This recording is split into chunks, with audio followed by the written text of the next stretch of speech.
Okay, so this is the new enclosure for the female Theraphosa Stirmi. So we've got live plants in here, plants that don't grow too large a root structure, because you don't want them to kind of take over. You can also restrict that with the rocks there. We've got natural water dishes there, some beautiful rocks.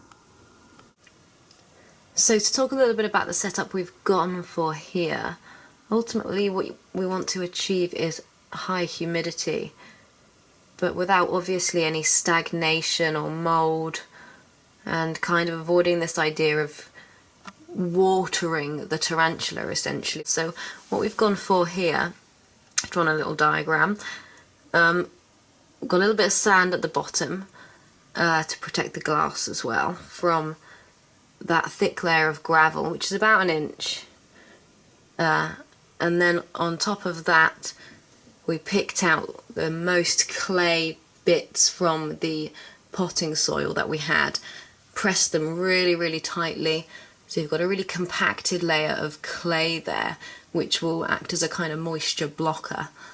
The air will hopefully, in theory, circulate around that area, and the moisture will hopefully be retained in the substrate above that.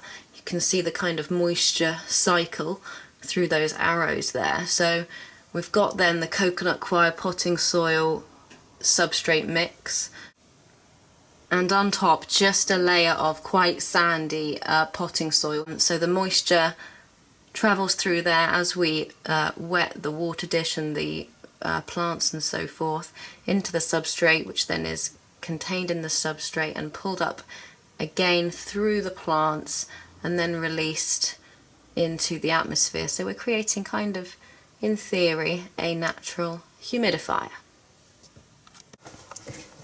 And the deeper part over here where her burrow is just a little bit more potting soil in the mix. So we've just encouraged a little hole there just for her to start a burrow.